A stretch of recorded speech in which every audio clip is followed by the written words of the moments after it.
Mesdames, Messieurs, bienvenue sur votre site d'information préféré, enquêteplus.com, qui vous offre la revue quotidienne de la presse sénégalaise, laquelle, en ce jeudi 23 février, a des pages en fin de campagne oscillant entre la médiation, observation d'Olegun et Obasanjo, le report de la pression de la présidentielle évoquée ça et là par quelques candidats, et les propos de campagne de candidats que l'on sent essoufflés à travers les pages de nos journaux.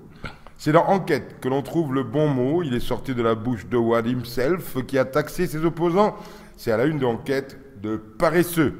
De gros paresseux à Seine-Ouad qui n'ont pas voulu sortir de Dakar, préférant transformer la place de l'Obélisque en studio de télévision où ils égrènent leurs reproches au gouvernement au lieu de parler de leur programme aux Sénégalais avant de conclure sa diatribe en disant « Ce n'est pas en nœud papillon que l'on rentre au palais, mais en affrontant la poussière et les pistes du pays. » Marche avortée sur la plage de l'Indépendance. Idi Ibrahim Fall Bamba Dièye, à quoi joue-t-il, s'interroge la Tribune à la une, qui écrit que ce sont ceux-là qui plaident pour un report ou mise sur un scrutin impossible. Messieurs, le vin est tiré, il faut le boire, leur commande Félix Nzalé dans son édito, écrivant qu'une partie des leaders de l'opposition demande depuis quelques jours le report de l'élection présidentielle.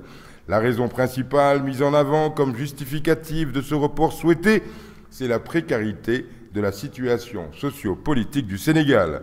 À ses partisans du report, écrit la Tribune, il faut faire remarquer qu'un report serait tout aussi illégal que la candidature de Wade, car à partir du moment où les différents candidats ont accepté de déposer leur candidature auprès du Conseil constitutionnel illégitime, entre guillemets, qui les a validés, il n'y a plus d'autre voie pour sortir Wade du palais que celle des urnes et à date spécifiée. Alors, se demande Félix Nzalé dans la Tribune, Idriss Seck, Cheikh Bamba Dièye et Ibrahim Fall sous-estimeraient-ils leur force, contrairement à ce qu'ils laissent croire? En réalité, note Félix Nzalé, ces trois présidentiables sont ceux qui fortement réclament un report du scrutin contre l'avis de la majorité. Et logiquement, poursuit-il, si l'on s'en tient aux principes républicains, ils ne devraient pas être entendus, d'autant que leur point de vue stipule aussi la tenue de négociations avec le pouvoir pour une sortie de crise.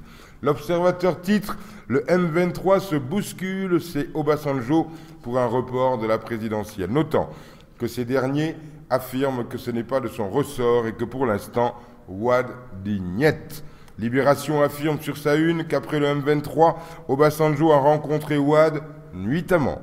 Ce qu'Obasanjo a dit au M23 révèle le populaire est clair. Chaque jour qu'on avance d'ici le 26 février, on va vers le précipice. Entre retrait de Wade et report, le scrutin de tous les dangers, note les accusations de déstabilisation du pouvoir par le M23 qui aurait des commandos prêts à agir le jour de l'élection. Propos issus aussi de la conférence de presse de Serigne Mbacké Ndiaye, propos qui font sortir de ses gonds Momardien qui tape des poings sur son clavier et s'exclame dans Enquête « Déni de réalité ». Momardien se désole. Ce pouvoir est encore plus obtus qu'on pouvait le soupçonner. Les accusations du porte-parole de la présidence sont un déni de réalité de la part d'un régime autiste. Et comme tout pouvoir qui croit être sur le fil du rasoir, il sombre dans la violence verbale primaire pour n'avoir pas à faire les choix douloureux qui éloignent de la catastrophe ambiante. Ce que fait le porte-parole du palais depuis 72 heures renvoie à l'opinion l'image d'un soldat préposé à faire de la diversion par rapport à trois facteurs qui empoisonnent la vie du régime. La candidature de Wade, l'excès de pouvoir développé au sujet des manifestations de la place de l'Indépendance et les tueries et les tortures qu'exerce la police sur les citoyens. Pris au piège de l'absurdité, le palais se refuse à apporter de vraies réponses. Il n'en a pas, note Momardien. Cet aveuglement n'est pas gratuit et son seul but consiste à accuser chaque jour un candidat à la présidentielle de comploter contre le pays. C'est ridicule et lassant, conclut Momardien dans son post-point d'enquête, mais chaque régime de par le monde a ses hommes de main. Qui l'emportera, s'interroge Magoum Keur dans sa chronique hebdomadaire d'enquête. Sa réponse est intéressante, documentée. et assez admirable comme d'habitude. Je termine cette revue de la presse par une singulière contribution, celle d'Ansoumana Dione. Il est président de l'Association sénégalaise pour le suivi et l'assistance aux malades mentaux, qui titre sa contribution ainsi dans Libération en affirmant « Le Sénégal a perdu la raison ».